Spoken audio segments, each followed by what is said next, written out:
See what we can make of it, because I think otherwise. Yeah, exactly. But I think it'd be quite good if I don't know if I say, "Hi, I'm Sajjad. I'm Kieran. I'm Reuben. And this is Cheapshots." Boom. There we go. That's nice. Yeah, that's good. Yeah, that's good. I like that. Yeah. Or we could go ahead. So just a little bit about myself and why I'm into boxing. So I'm 39 years old. Got into boxing. I'd say it's going to be early 90s, and that's as a result of Prince Nassim Hamed. It's just the flair of the guy, the cockiness, the flip into the ring. Like the amount of times I tried to emulate that on the playground as a child. I don't know if anyone remembers like the little iron gate type things that you have on the side of an entrance to a school. The amount of times I try and flip and enter school. Yeah. I mean, literally, I've never landed it like him, right? But it is what it is, and that's why I'm into boxing. Prince Nassim, he was a big character. Everyone wants to watch and see KOs, right? No, I mean, I think you get into it for that if you're into it at all, and then once you're properly into it, it's about the skill, the ring mastery. It's you appreciate it more. Exactly that. If I'm going to talk about who my favourite active boxer is right now, I feel like he's a bit of a buzzword, but it is Alexander Usyk. It's between Usyk and Lomachenko, if I'm honest with you. Okay.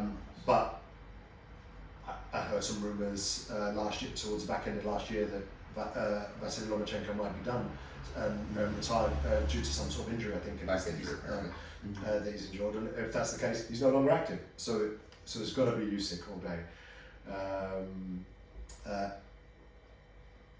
Least favourite boxer, if I was going to pick one, that's tough, right? Because I like boxing, right? It's hard to pick someone that I dislike in a sport that I really like, you know, because I can flip from who I dislike, but I guess they portray themselves as the bad guy. That's what they do. That's probably typically why you might dislike them. So I've gone from not liking Chris Eubank Jr. to liking Chris Eubank Jr. to not liking him again to liking him again. You know what I mean? So that's just an example, right? One that I flip as well because I used to love him, but the more you kind of got to know him, the more I started to kind of dislike him, kind of thing. But it's weird because being a Brit, I think we just love an underdog, right? So I don't know if you can guess what I'm about to say, but it's Anthony Joshua, right? So now he's lost again. I kind of want him to win. Do you know what I mean? It's like because he's the underdog again. It doesn't. I don't know why. I don't know what it is about that kind of gets me into liking him again. But generally, so if I was going to say least favourite boxers, I could talk about Chris Eubank Jr. and AJ. Well, if we were to rephrase the least favourite to maybe love to hate, because there's fighters who you love and there's fighters who you love to hate. Like, so you're actually hate, because if you didn't actually, I think your least favourite is the fight you don't know about, as in like, because then you're giving them no intention. But the fighter who you still watch, and like you kind of watch, you watch to see him lose. Yeah. It's kind of one of those where it's not necessarily that you don't like them, but they've become enough of a villain in your mind that you want to see him lose, and they play that role well. Jake Paul. It's like, for instance, like he's a lot of people's favourite boxer. Technically, he's ranked. Absolutely. So you have to. Well, if we're calling him a boxer, Technically, WBC have given him top 10 rankings in cruiserweight. oh come on, that's ridiculous. No, they have. So you have to now call him. Then he would be my least favourite boxer. All day long. I would watch him. I'd watch him. I was going to say I'd watch him all day long just to watch him lose. But then that's the other thing. He's my least favourite boxer, but what he's done for boxing, I do kind of like. Do you know what I mean? Yeah. Like he's brought so many more fans to the game. He's brought people that were not into boxing, had no interest in boxing, into the game. Do you know what I mean? And he's done it in an unorthodox way, right? So look at it. I got into into boxing because of Prince Nassim and because of his flair and stuff like that. It's only Jake Paul's flair and what he was as a social media giant kind of thing. He knows how to play the game, this man, very well. And listen, he's a decent non-professional boxer, right? If you Chuck him at British level, he gets hammered. he gets hammered. But anything below that, like not fighting for a Lonsdale belt, but the little level below that, he'd probably have a half alright Like scrap a for someone southern for a area few or rounds. something. Southern area. So yeah. It'd probably be alright southern area. I'm gonna counter that. Does he beat Johnny Fisher? No, Does he beat Dave Allen? no. Then they were fighting for a below British belt. But there are also people who've gone on to fight. Well, I think with the boxing world, Jake Paul's fought Mike Tyson. What are you talking about? no, I get what you're saying, but he's fought another Mike Tyson And won. and won Easily. The thing is, and that's why I don't think enough people give Jake Paul enough credit, because I get what you're saying, but to call someone non-professional, like with that statement, and I know like we throw these things around in jest. He's professional in terms of how he trains. He's put everything to it. Fair play to him. I ain't being funny. If you're young enough and you've got half idea of boxing and you've got 100 mil in the bank, you go get the best trainer, you've got all the time in the world to train, and all of that, you're going to get half good after 6-7 years, aren't you? But the thing is, I get that. But most people have got millions in their account. Most people have got millions in their account and ain't got the heart for it. Yeah. And that's the truth. And I think that's the harder part which people take away. It's like, yeah, if you put 7-8 years towards anything, you'll get good. But putting 7-8 years towards something which you don't have to, and taking a beating and a pummeling to go on that journey when you've got millions in your account, I think it's harder. Because that's why most fighters get worse. Because they get the millions in the account. So they have the millions in your account and get better. That in itself, that is the main hunger for why most people fight.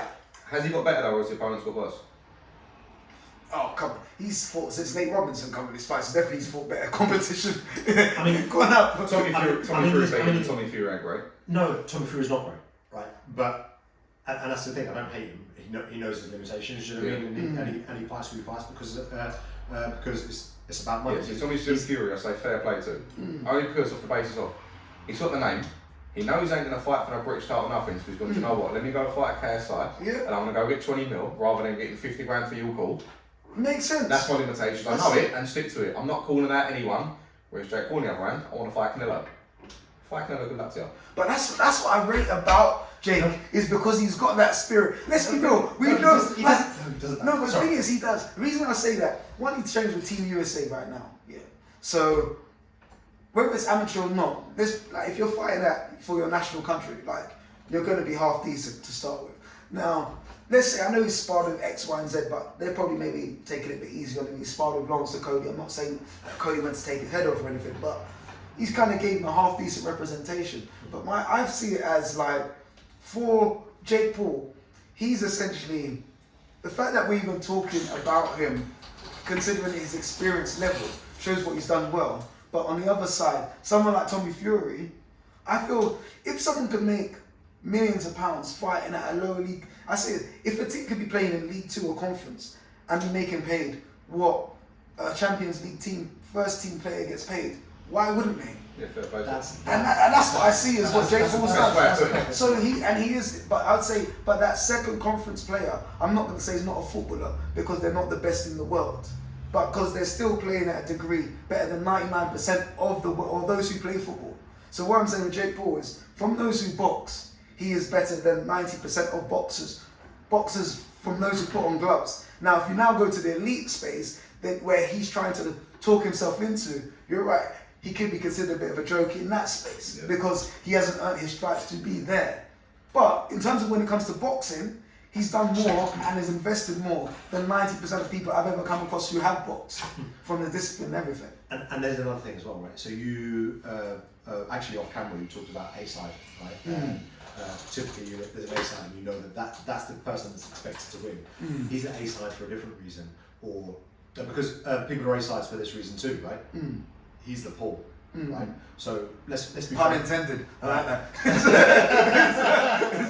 Okay, he's the draw, right? He's the one that typically people are buying tickets for. So to see. So I mean, the slight difference with the Mike Tyson fight is Mike Tyson is typically the A side and has typically been the A side. He's the person you want to see. Now it's a case of. Or at least with that one, it was kind of like a double-edged sword in that he was the A side for the Mike Tyson fight because people wanted to watch Mike Tyson knock him Knock him out. out. But then also Mike Tyson was the A side because Mike Tyson, Mike. right? It's you want to watch Mike Tyson box, and unfortunately we didn't get to see Mike Tyson box. We just saw It's interesting. a retired.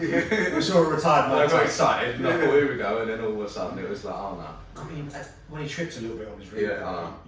you knew his balance wasn't Knee there. brace, tripped in the ring walk, and I just thought, oh. Cheeks up before the fight. I mean, Definitely was entertaining. right? Yeah, I mean, I suppose For it different wasn't- reasons. But that's the thing as well.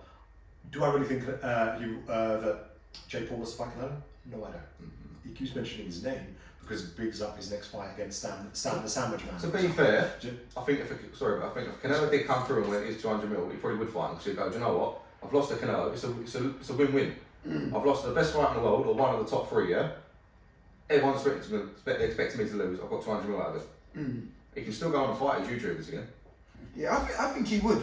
Like I think if the money's right, and also because the weight Everyone's classes, got a price. there's that. But I think what's amazing is with like, for his level, to be called out, you rarely hear champions calling people out. Now, obviously, we know it's a bit for entertainment, but to be called out by 2 champs, from an undisputed champ in Beterbiev to, Dubois He as a wouldn't heavyweight champ. fight Beterbiev. Yeah, of course, like, He's not fighting Dubois either, let's be honest. But the difference in those two, Beterbiev, as great as he is, like for us, we love boxing. We know who he is, appreciate he's unbelievable, won't sell. To the average fan, it won't sell. Not at all. And he will absolutely kill Jake Paul in about a round and a half. So it don't work for Jake Paul. Dubois, again, he had the big knockout over AJ. Would it sell as well as a Canelo and all that to the worldwide? No, it wouldn't. So he ain't going to fight Dubois because he knows he'll get absolutely killed and the money ain't there for that either. So it's... You need to have a name enough. I think Jake looks at it from the business aspect as much as he looks at it from the boxing aspect. Or probably more so from the business/entertainment aspect of it. Is in, can we get bums on seats with my opponent? Yeah. Is this enough of a dance partner which can sell a story which will get the interest? I think Tony Bellew wants to fight him. The way Wouldn't he. sell. Wouldn't sell to the average fan. I know. But that. Bellew would kill him. But the way he was like pushing his kind of name out there, and when he was doing this kind of promotion with Paddy Power. That was superb. Yeah, that was a beautiful cheap shot there. Right?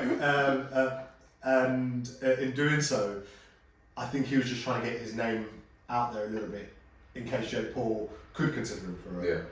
Andre Ward, what do you reckon to that one? Because Andre did put his name into the mix. Ward against Paul. Yeah, because Ward literally, he was like, yeah. That's Ward's one of my favourite fighters of all time, yeah? He wouldn't land a glove on Andre Ward. Andre Ward is still in, but there's no money in it. That's it.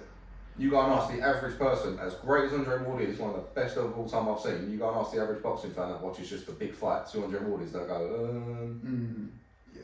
And it's mad because he's an unbelievable fighter. Unfortunately, you could say the same for Terence Crawford. Yep. Do you know what I mean? Terence Crawford, probably, I mean, he's not my favourite fighter, I've already said Usyk. Do you know what I mean? I'll hang my hat, I'm gonna stay with that. But there's an argument to say that he's probably the best boxer right now, out there right now. I mean, I think they've signed the fight for September, apparently. for him. Yeah, but he wants to keep it on the hush hush. As in Turkey's like, look, just wait till a bit later on the year to hear when you feel official, but September is where I think he'll probably do a Cinco de Mayo, get something out of the way, then September. Yeah. Could be start of Riyadh season next. Well, apparently they're trying to call it the ring season now. Oh, is it the ring season? They're changing it because he's got the Ring magazine. Yeah, but I They're think now that's calling separate to Riyadh season. Oh, are They want to do it like, because Ring is owned by Turkey himself, Yeah. like His Excellency, and versus the Riyadh season is more GAIE, so it's like the company or the Kingdom of Saudi and stuff like that. That's more of like a side project. When you're in them levels, you can just kind of be like, hey, do you know what? Let's have a bit of fun with a few million and see what we can do with the Ring. So I think it's more the league. I think it might be the Ring league. So when Turkey's talking about working potentially with Dana White on creating some sort of league in the USA of like a boxing, similar to like how the UFC do with theirs. So it comes normalising the losses. One belt of champion fights 4 times a year. He said it got a week. Yeah. So that could be an exciting one there. But I'd say to give my introduction, because that was great introduction, Sajjad, towards yourself. My story in boxing, it began probably from watching Mike Tyson. So I might going to the pub late 90s for me myself, watching it then, and then just seeing the devastation he could cause and the excitement. Because before, violence was something that was almost like hush hush, not hush hush, but is in growing up in South London, like violence is normalised, but isn't necessarily celebrated. It's like, yeah, do you know what I mean? It's like, yeah, we know it's a violent environment, but it's not necessarily cheering like, wait, that person just got knocked out. But here, it was the first time they're like, wait a second, you could get cheered for beating people up. So then I was like, this is interesting, this sport here. And then growing up, I think so. Growing up watching him, obviously Prince and the Scene was a key one to watch. But I think when I really started to like follow boxing properly was Hatton Mayweather and that build up in I think it was 2006, 2007, something around there. And then just watching all the the Hatton army go over to the States and that check hook. Seeing that, obviously, he didn't go Hatton's way, so I wanted to go Hatton's way at the time. I wasn't a Mayweather fan, I was just more of someone who was like into this whole boxing space. But then watching that check hook and how he just, I was like, wait, I need to study this Mayweather guy more. And then like followed his journey from then, and yeah, just loved the sport ever since. And probably went back a bit as well because there's more to him than when he fought. Oh yeah, absolutely. Right? And then you get to see like his old earlier fights with like Arturo Gatti, when his first pay-per-view fight there, his masterclass against Corrales, that just the feint and then just getting that hook, jab to the body, whoa, whoa. So just like different sides there. So he'd probably be my favourite boxer.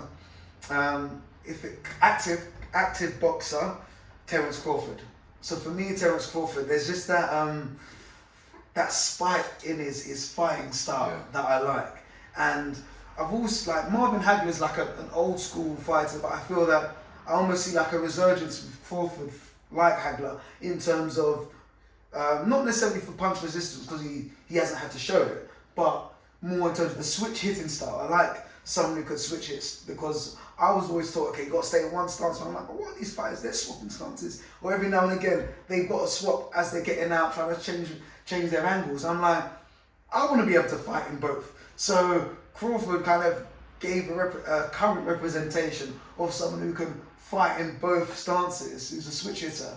And again, went through the ranks, the weight classes, and but the biggest story for me was the one when they talk about where he got shot in the head playing a game of dice, and then he drove himself to the hospital, and then his warrior's like, can I fight again? I'm like, oh, that's a different type of animal to have that type of mindset. So that kind of solidified me as like, he's the current active OG for me. Least favourite or the fighter I love to hate?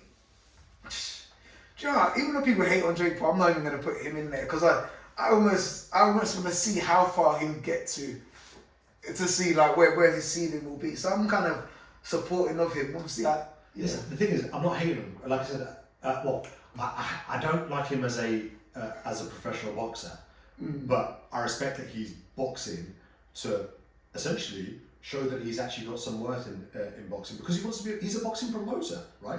So he's trying to show that.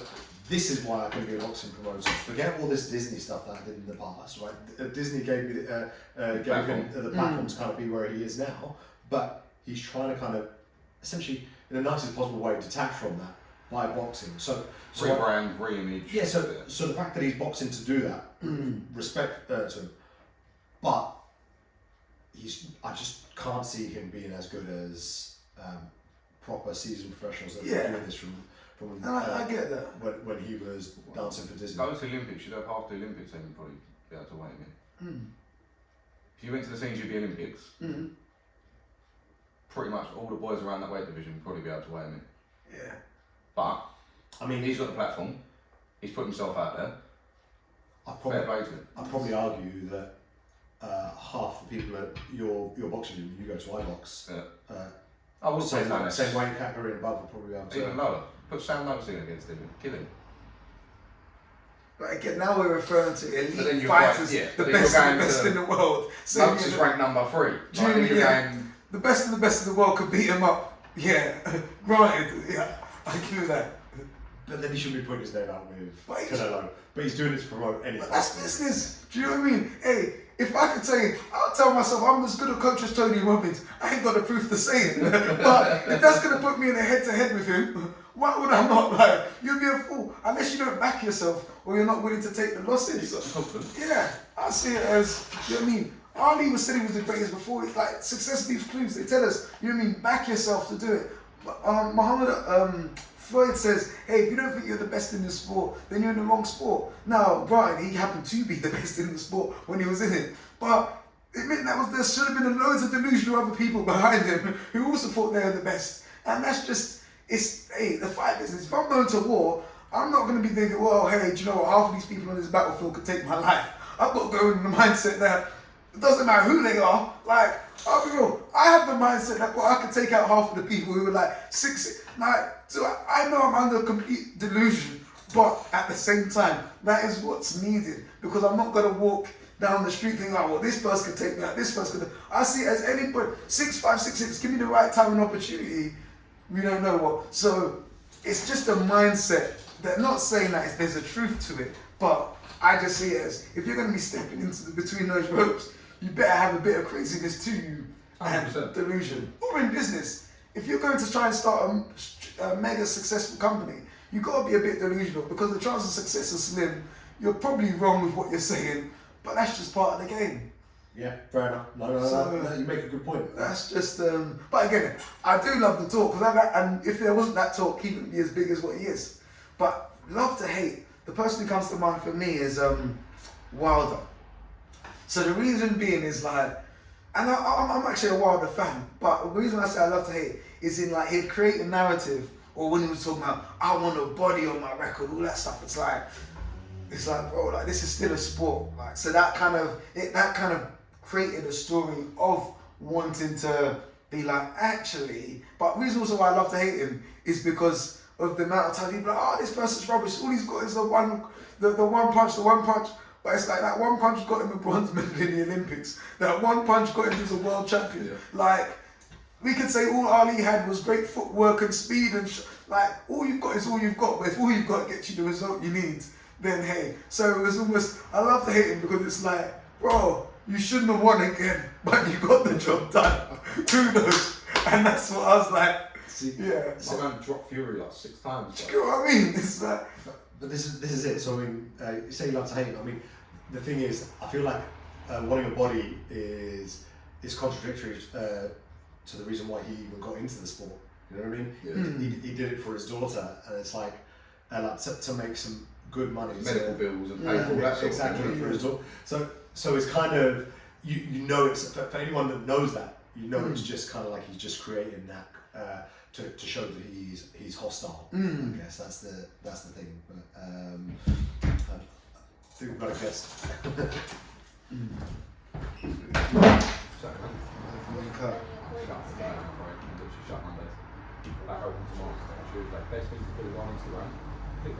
There we go, see, raw and uncut. Make sure you come get Kieran at Reuben's. It's the place to be. Can't even film in peace. Sorry. That's right. There we go. But that's a great introduction. Tell us all about your story. I'm Reuben, currently at Reuben's Barbershop. I got into boxing, so the first fight I remember watching properly sitting down was Kazagi versus Lacey. And then from then on, watching Kazagi just masterclass. It was one of the best performances you'll ever see in boxing. Flawless. So from then on I was like, yeah, I like this. I enjoy this. My dad used to box, he had a few like white collar fights, so I used to go down to the gym with him. So I've got like pictures of him when I was like 4 trying to beat up my older brother. So it's like, I've always been around it. So yeah, for me growing up, Kazagi was the man. Kazagi was my favourite fighter. Retired, he still is my favourite fighter. Because he was just, the fact it was him and his old man, little gym in Wales, wicked story, man. Current favourite fighter, Sajjad knows, Husain. Me and Sajjad have been saying this to everyone for about how many years? We've been saying it before. Before he went to heavyweight. Moved from cruiserweight to heavyweight. We've been saying that. I mean, credit to Adrian actually. He actually showed far more fight than we thought he would. But recently he wouldn't lay a glove on Husain. Yeah. I mean, he must have laid a glove on him for him to have stitches on his forehead after a fight. You know what I mean? But my point is, so I guess we're probably a little bit wrong on that front. But But yeah, we've been saying it since. We said Usyk's the man for time, a long time, and he's proven to do it. Undisputed cruiserweight, undisputed heavyweight. It's just a class act all round, isn't it? Like the geezer, you never see him slay anyone. It's his job in the day. He's a gentleman, he rocks up, does his job, goes home to his family, or goes home, fights for his country, whatever he does. He's a ledge. Do you know, I think the first time I almost, obviously, you see the fight in him in the ring, but the first time I almost saw a bit of attitude outside the ring was not even when AJ disrespected him on the second fight. It was more, do you know what? Hey, he could feel his emotions were high, but it was more when Dubois stepped in after his last fight. I mean, he just like, he looked fed up, bro. It was more like Turkey, bro. Just line this brother up, man. Let's get it on if he wants it. It was like. It was the way he just sat there. Usually he's like, we'll talk. He just sat there when where's Mr. Turkey? Yeah, please make fight against Daniel. Exactly. I'm ready. Yeah. My love to hate. AJ. It's AJ. I didn't like the whole, I'm humble, I'm this. It got boring after a while. You could start to see through it. I liked it to start with. The story sold until the story unfolded, right? When you realised what he actually... It was the Dillian White fight when the gloves are off and Dillian White went to him, be yourself, this ain't yourself. He's going, no, I am. And you sort of see him get a little bit rattled and I thought, okay. Then he fought Dominic Brazil. I think Dominic Brazil literally only squared up to him and think he started saying something to Brazil and I thought, okay, that's not very what it's meant to be, that's not humble. Then obviously against Usyk it broke. Ruiz it broke after the first Ruiz fight. And obviously now it's just, he's the bad man from Watford, but he's still trying to be humble. I'm just, fair play to him. Sajjad knows, I don't rate him that much as a boxer. He's done very well to get where he has. He came into it late, to be fair. He came into it late. He started boxing at 18, fair play to him. In X amount of years, he's got a gold medal at the Olympics, unified world champion. You look at his list, he's beat Parker, although the referee was a bit questionable. He's beat Klitschko. Klitschko probably should have finished him, but good names on your record. He's beat the people in front of him, but it was just always that sank about him. I just didn't like the whole persona. I didn't like the whole thing of it. So yeah, for me that's... I mean, you've got to give him credit for beating Klitschko. The reason I say that as well is because obviously at the time people were talking about how Klitschko was, 39? When he fought. No, he turned 40 after. But everyone was talking about him being a 40-year-old fighter. The reason I point that out is I don't think in this like current apart from Matoma possibly, right? Yeah. But again, that's going to take a couple of years, I'd say. They're trying to rush him, aren't they? Yeah. To get the WBA or it's WBO regular or something. Something good. What's his name? I can't remember who's got it. But he's got a WBO regular belt. And Pulev. Is it Pulev they're talking of? Is it Pulev? It is Pulev. No, it's John Ruiz or... No, John Ruiz is the one who fought Roy Jones Jr. back in the day. It was not Brian Ruiz. Is it Brian Ruiz? I'll have to look it up, but there's a geezer who's got, he ain't fought with like top level, but somehow he's got the WBO regular title, so technically he's a world champion, and they're trying to do it before, I think it's May when he turns 20. That's not Mahmoud Char. That's the one, sorry. He had the WBA regular. He had the WBA regular. That's the one. Was it? It's Char. Ah, okay. It's Mahmoud Char. He's got the WBA regular title, and they're trying to fast track him before May, before he turns 21, I think it is. They can go, right, you've beaten Mike Tyson's record of being the youngest world champion. See, but this is what I mean. So what I'm saying is, from all known heavyweights, unless there's someone that I don't know about, I can't see anyone that beats Fury or Usyk. Obviously, Usyk beats Fury. What I mean is, I still think they're the top two heavyweights. I don't think Dubois beats Fury.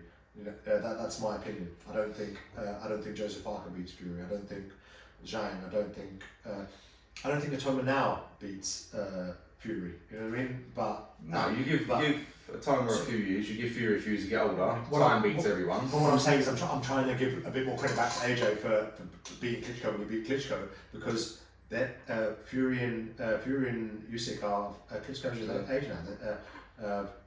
I think Fury's. Is Fury 39? Fury's 30. No, I think Fury's 37. I think Usyk's 38. I think, yeah. Usyk's older than.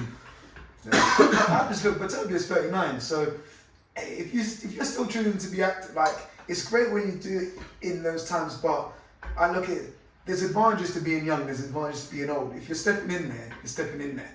There's no if it's like I get we can give the story and why this that the other afterwards, but if it's in you, it's in you. You're supposed to win. But Turbo's smart though, he only fights once a year. Yeah.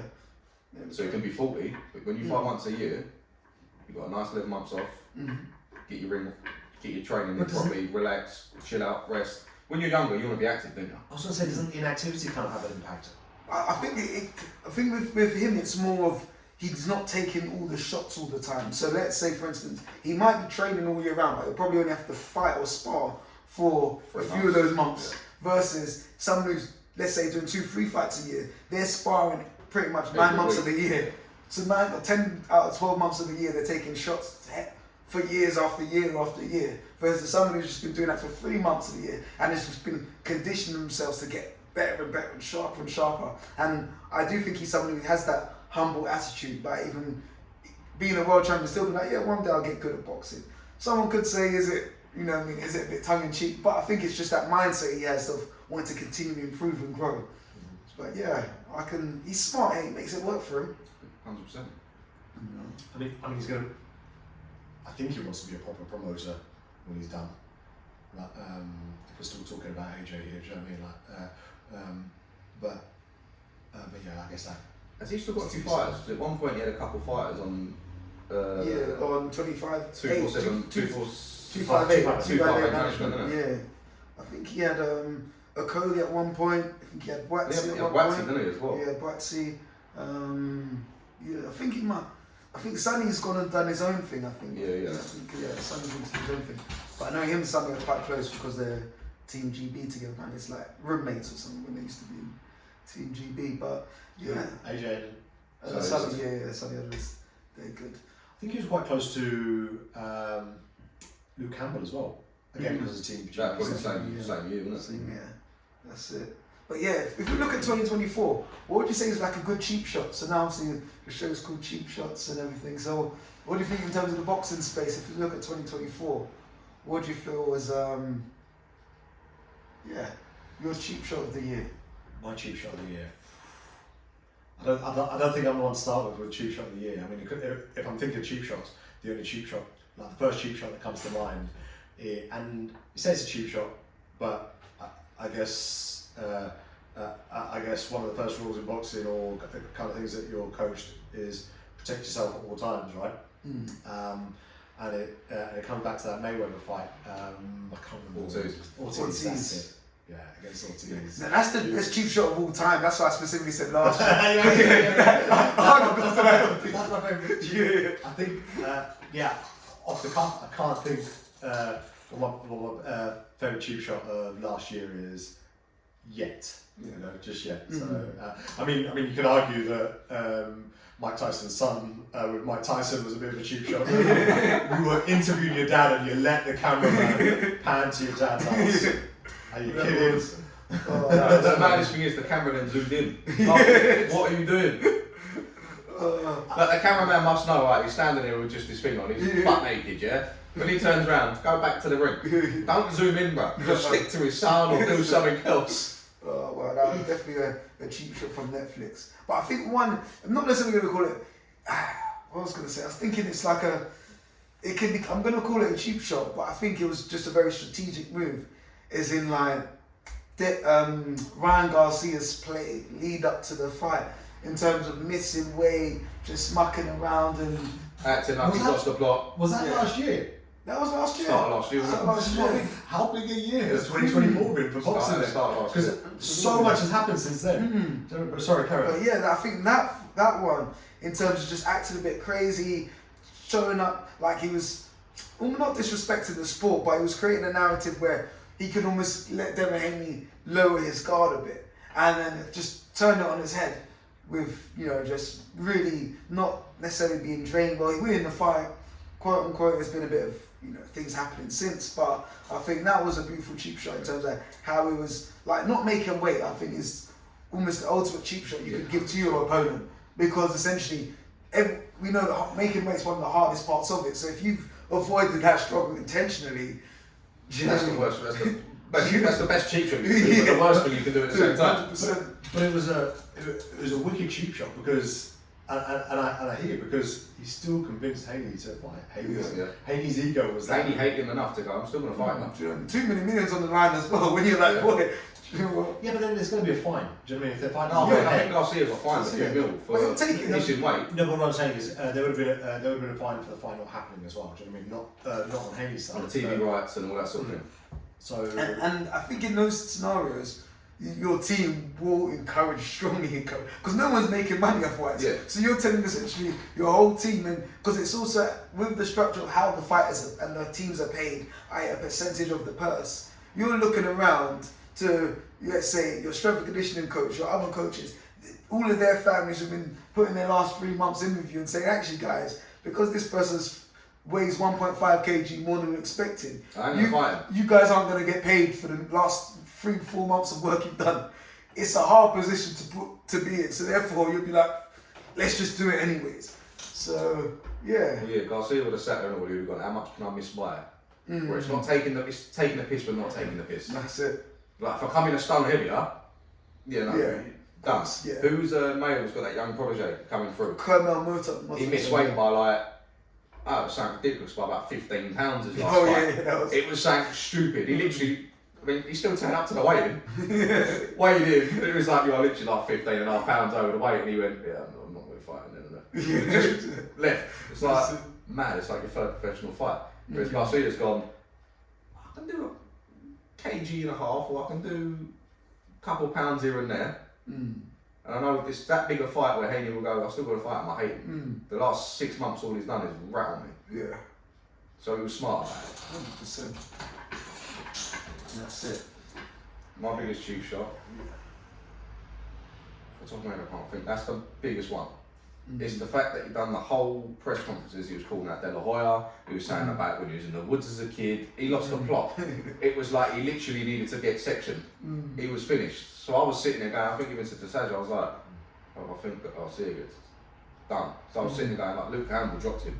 Luke Hamill's a great fighter. Luke Hamill dropped him. I was thinking, hey, you clean him out, bro. He ain't right. Yeah. Did I see that coming?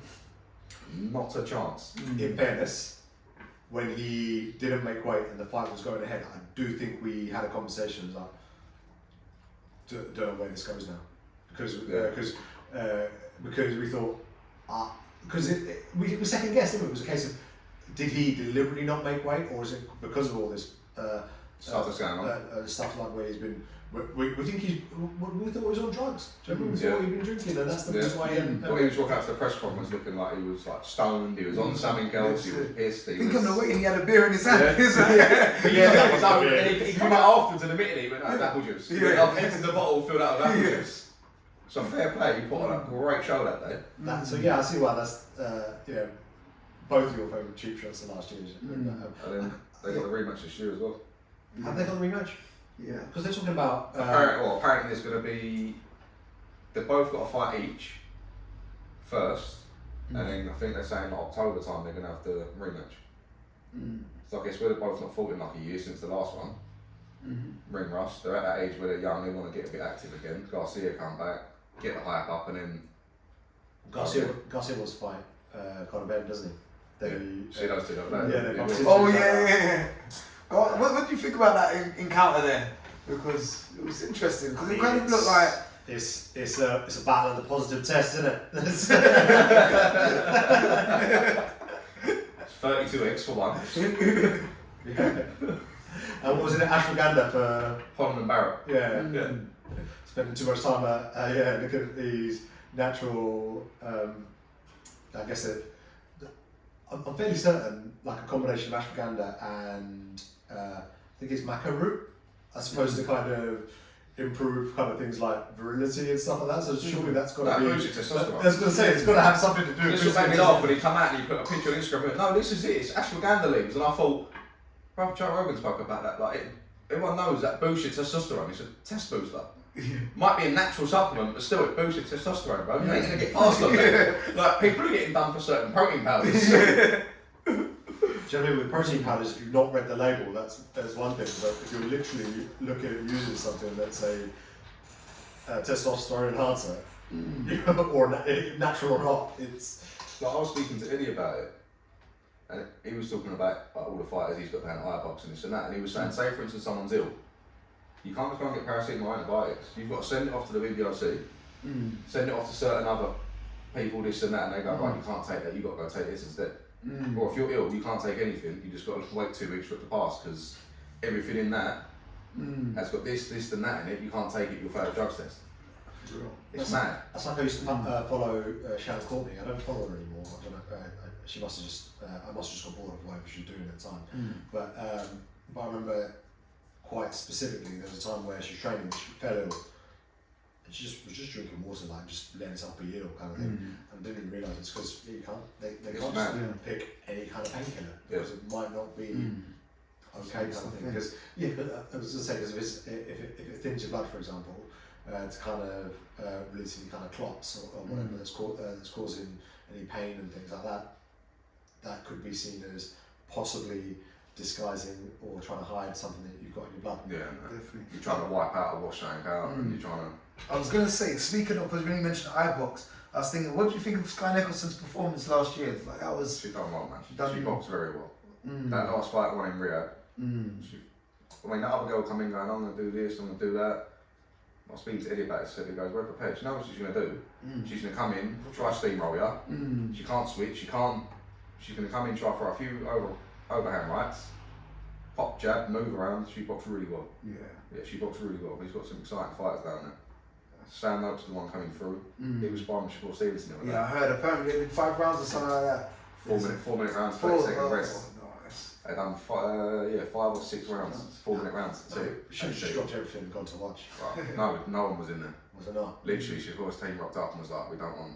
It was basically no one outside. It was literally, it was all the pros from the gym. He said Shakur was lovely, so he literally rocked up with his manager and someone else. That was it. Wasn't the usual, like for instance, Devin Haney rocks up the ring award to about 40 people. Don't need it. Mayweather rocks up, 20 security guards, 40 experts. 10 powers, this and that. He went, I rocked up literally 3 of them, come down to sparring. He said he was sweet as the sparring was wicked. Like proper good rounds. Yeah. It's wicked to have down there, man. That's it. I almost feel like Riyadh is again the home of like the big time boxing now. But I almost feel like London has become almost that stop off place where people announce their events. It's not like Vegas is still going to be Vegas, but I feel like London, like with a lot of the Saudi events, they do their press conferences here. They do a lot, like the Ringman Awards was in London. It's like a centre point for it all. Because it's almost in between the zones, between the Middle East, between America. Yeah. It's that like happy spot in between. Yeah. What's your thoughts of it, like in terms of London's impact in the boxing community and us being able to be so close to it and stuff like that? Honestly, my thoughts, I'm excited for it because I did fear that Riyadh season would move a lot of boxing away from the UK. And it has done. It has taken some big fights away. But actually, I mean, as a father of 4, boxing matches going on in Riyadh are unbelievable for me because I'm getting to watch the boxing at a decent hour. happy. And again, my youngest is 7 months old. Next week he's 7 months old. So as far as that's concerned, it's a case of even boxing in the USA. I might be if he disturbs us in the night, I'll get up with him and I'll just switch on the boxing and I'm good, right? So it not being in the UK as much is not. It turns out it's not that much of a problem for me. And when they say taking some of these big fights, because I get we give that to they're taking the big fights over. I'm like, we wouldn't have had the big fights. What are the big fights that we were having before that we were referring? Like these are bigger fights that we've had. Essentially, they just set a new bar, which now makes our big fights feel less. Because it's the thing, I've got so many customers going, but it's wrong, it's in Saudi. I'm going, why is it? They're going, yeah, but it should go over. I'm going, yeah, but if the Saudis weren't about, and His Excellency weren't about, would that fight happen? They're going, well, no. I'm going, so bro, my man's putting the money forward. He wants to see it on his doorstep. Let the man have it on his doorstep. It's on at 10:30 for us. When you're not going to it, just sit at home, chill out and enjoy it, bro. It ain't happening otherwise. We never would have had the undisputed heavyweight fight. We've not had one in 25 years. He's come along in 2 years and he's done one. 2. Light heavyweight, done another one. Hasn't been one since Roy Jones again, like 30 years ago. That's in the space of a year. So pay-per-views got cheaper. Even in America, like $100. He's gone, no, I want it to be $20. He goes, I just want it to be 20 all round. £20, $20. he's for boxing. He's probably the best thing that there's been for a long time. I mean, it was 25 for Usyk too, but still cheap. Fights, No, but what I mean is Still cheap. It's cheap. That would have been 30 quid than they used to do. Yeah. Top card of the year. What would you say? 2024. I mean, I can tell you the top card of 2025 for sure. That's literally next month. That's next month. Next month. I Yeah, mean, forget that. That's coming. That is We'll get onto that. We'll get onto that. Skipping ahead, so it's difficult. Because I actually think we had a few poor cards kind of thing, but actually I mean I could tell you top card, but top undercard fight is Dave Allen and Johnny Fisher. Yeah. And I think Dave Allen nicked it. I think so. Yeah. I think a lot of people. Yeah. To be fair, even I think Johnny Fisher's old man pretty much said it himself, but Yeah, he was no, like, no, he didn't. Johnny Fisher's on Big John's been very vocal about, no, my son won it, and I think, do you know what I mean? I think in a couple of years' time, on reflection, he'll be able to say, yeah, do you know what, maybe I was a bit high toxic with his son. Do you know what I mean? If it was someone like me in there with Dave Allen, and he doesn't know me and he can kind of distance himself emotionally, he would have said Dave Allen, and I did exactly what Johnny Fisher did. You'd probably say that Dave Allen will fight. He only nicked it, only probably by a point here or there. But I didn't think Johnny Fisher. no. The thing is, Dave Allen, I see his interview with IFL and he spoke very well. He went, Johnny's a mate. He went, so I'm saying this from my mate's point of view. He went, for him to have a rematch with me doesn't make sense for him. I've told him, move on. Then this is Dave Allen. So fair play to Dave Allen for sitting there going, so move on and do your thing because it doesn't make sense for you. I like Davies. He comes across very well. He went, from my point of view, obviously it sits there, means more money, more this, the rematch is it's a big British level fight. But it doesn't make sense for him. He goes, so it makes sense for me to move on for someone else. Yeah. He's going to move on to someone else, and then whether in a few fights time he goes, we'll get a few wins, we can come back together. We'll see. He went, but for it goes, doesn't make sense for him. And I thought he speaks sense and truth. It showed, like, because the first three rounds, I think it was, it might have been 4, but the first 3 rounds for sure, he got like a battering from Johnny Fisher. Fisher was on his first 3 rounds. And I thought, why did Dave Allen come back for this? He's just come in and taken a beating. He's got a cracking chin. Let's be honest, he has got a wicked chin. Do you ever see the video of Usyk cracked him in sparring? Nah. Have you not? Oh yeah, cracked him in sparring. He literally cracked him in Usyk just goes, no, stop, hugs him and he's like, please stop. That was a good one then. I like that one. But that's what I mean. That just shows Usyk can bang, bro.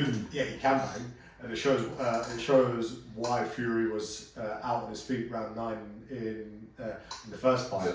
But yeah, I mean, Dave Allen's got a chill on him as well. So for him to do that to Dave Allen, but my point there is, as the fight wore on, I thought, do you know what? Maybe Dave Allen does have something more to give to boxing. He's got a decent gas tank. He was still. But I mean to boxing itself, because he retired early. He retired young. He retired early. What? Late 20s, early 30s. I think he retired at like 31, 32. I think it was. But you remember the guy was homeless at one stage, right? So he respects Eddie Hearn for giving him the opportunity that he's given him, and I think he bought himself something like a little free. I say a little 3-bed house. He bought himself a house, do you know what I mean? And that's what the man. Like, and he would have got the best payday of his life out of the Johnny Fisher fight. Oh yeah, definitely. You're on a Saudi card, you're getting 10 times what you've got before. Yeah. No, but what I mean is when he retired previously. Oh yeah. So now it paid for a thing. Now it's just now he needs to make motivation. So his motivation was to basically make sure that I think he has a family, but do you know what I mean? I think that his family had a secure footing, and you can't help but love Dave Allen. Do you know what I mean? He's a boxer. You just love to love. Do you know what I mean? He's just. I felt for him. He thought he'd won his first title, right? He thought he'd won his first title against Johnny Fisher, and then maybe that's me looking at it through basically being emotionally invested in Dave Allen. Again, I don't know him, but knowing kind of his background, maybe I actually wanted him to win over Johnny Fisher, even though I like Johnny Fisher.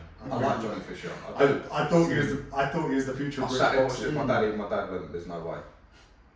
I was sitting there watching my dad went, there's no way he's won that fight. When they robbed him, well, I'll say robbed. Me and my dad felt like it was at the time. even my dad was sitting there fuming. He was like, "How can you like? He's been dropped." I gave Johnny Fisher say 1 to 4. Then I the up 95% of the rest of the rounds, including the knockdown, I gave to Dave Allen. And that, to be fair, I was looking at. I actually prefer Johnny Fisher to Dave Allen. Same. I actually, because he was up and coming, he sells himself well. He comes across as a bit of a laugh, this and that. I thought, you know what? Johnny Fisher go in there, spark him out, puts him onto the next thing. Then in another year's time, you could have a Tony versus Fisher, decent little British fight, or get Fisher against Wardley, or someone like that. Yeah. Someone like that. So I was sitting there going, I wanted Fisher to win, but I like Dave Allen, but I wanted Fisher to win, and even I can't sit here and make an excuse for Fisher to win this. Yeah, I did think Johnny Fisher would do big things. And talking of Wardley though, see, that was my favourite card. Yeah, I was about to say that. It was You had Turby Bivol, Wardley Clark, you had Eubank, Sky Nicholson, someone else on that card as well. Was Zhang on the card? That been the same and which one is this? Is this the one? This is the Turby Bivol. Yeah, but the Wardley Clark, is this the second? Yeah, the second one. Yeah. Or also the take that back. My favourite card, the 5v5 matchroom, because I think that for me that was the card which I was the most invested in. And what I mean by that is, oftentimes with the new structure, because like when I watch a lot of fights, it's like, hey, there's the main event I want to watch or the main fight, and just because I like boxing and I've paid for it, I'll watch some of the other ones that's coming up. But this was one of the first cards where actually I was interested in how each result goes to see which of the team. And it was one of those few cards I've seen fighters invested in fights which weren't theirs. Because most of the time it's like, look, I'm here to do a job, to win my fight, and I'm gone. Like that's the only way I win my fight is by me winning. Versus here you could win your fight and still lose. I reckon they done it with the points. It was 10 points for a knockout, 5 points for points or whatever it was. That's it. They done it well. Yeah, so I think that idea and the way that was built, I was more invested in the whole card. And then when it was obviously like a whitewash with Queensbury doing matchroom like that, I was like, whoa, so that was a surprise as well. So that bit was, sorry to cut off, but that bit was as well. It was a bit like the shift as boxing's changed. Because before it was always, Frank Warren back in the day was the one. He had like your Kawasaki stuff like that growing up. It was all on Santana Sports and ITV back in the day and that sort of thing. I remember Satanta. Remember that? Right? Remember sitting and watching Kawasaki Kessler on that. Then you had Eddie Hearn come about, took it over from his old man.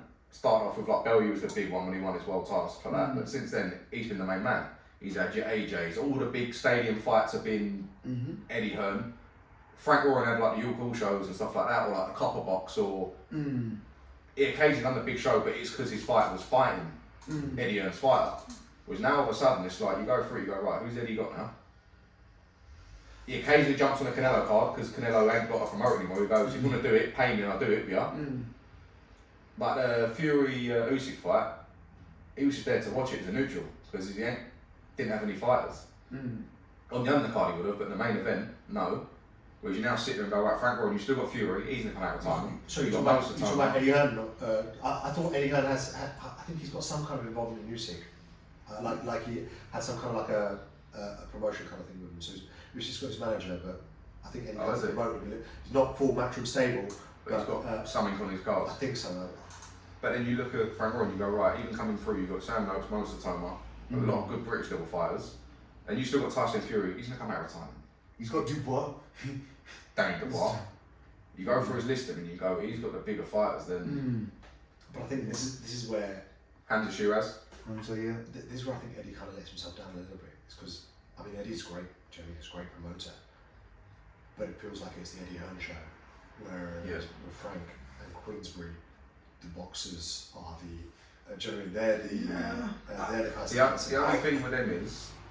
Eddie Hearn's if you lose one fight, you're done, see you later. Give you a 3-fight contract. If you lose one of those fights, cut you off, see you later.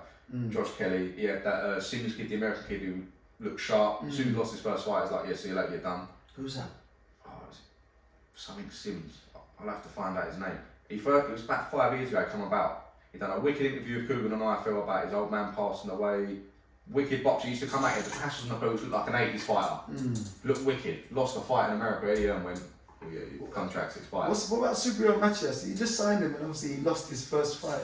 That is it that South American, the guy who's got a body on his record. He was undefeated, and he recently, it was one of them. It was considered one of the big upsets of last year. I didn't win the ring award, but I mean, Subriel Matias, definitely a good. I think I want to say Argentinian, but it might not be. It's definitely South American, but as in like it just signed him, and literally banana skin and just lost his first one. I haven't heard anything That's what I'm saying. So Eddie's not even trying to go, right, he's coming back, it was this and that, whatever, innit? Whereas Frank Rowan will give you a 10-fight contract, he'll build you up. He seems to know, as man as it is, Eddie earns the money. If you want a money fight, go with Eddie Hearn. If you want a career, it seems like go with Frank at the minute, and he'll build you up to a level. But then, if you're going to get to a point with Frank, the same with Kazagi back in the day. He got to a point with Frank where that's going, you can give him that big fight. You know, it's coming. Is it? Then you sort of, a lot of people end up jumping ship to go, well, I want that little title fight, Wembley, you know? Yeah, that's a problem, isn't it? Yeah. But I would say though that with Eddie though, like Frank is, they're both great promoters, they're both Hall of Fame promoters, so we can give it. But I would say with Frank, it's very much more like, not transactional, but he'll get you the fights and he's a top promoter in terms of taking care of your career. Eddie is more someone that if he's in your corner, he'll become a good friend of yours. If you're one of those fighters on his list, you may not make that list, so chances are you're probably not going to be that guy or girl on his list. But looking at like the Katie Taylor and Anthony Joshua, you find very few fighters who spend their whole career with one promoter when they're at such an elite level in this space. Mates. Do you get what I mean? And I feel that is something which Eddie brings, but I don't see that dynamic with Frank, where someone like, yeah, do you know, Frank's like my dad. Like, he's like literally. No, you never see that. I'm not personally versed. I see that Eddie, the people who are around him, will be like, do you know what? Nah, I rock with him. Like, but I think that is also a fault as well, because I think because of how tight he was with AJ, that's the reason he didn't get people like Tyson Fury. Do you know what I mean? That's yeah. But That's he said but I like himself, that. though, didn't he? But I like that though. The thing is, I like someone who's going to be like, yeah, do you know what? I was rocking with you, so I'm not going to rock with him because I can now see where the conflict of interest. Versus being like, do you know what? I can rock with both of you. That was Fury's choice. Fury chose. I'm not going to go. No, it was Eddie. I think he. No, the reason I'm saying that 50-50, is I think. the reason I say it's Eddie. There's some structural wisdom there, but the reason I say it's Eddie is because Fury came. It's not the initial Fury. I'm saying the comeback Fury, and the comeback Fury 30 stone meant Fury. that. Yeah. But the comeback Fury meant AJ was already a world champion who was in his corner. So now you're asking me to bring in someone who's potentially going to rip it off from my current guy.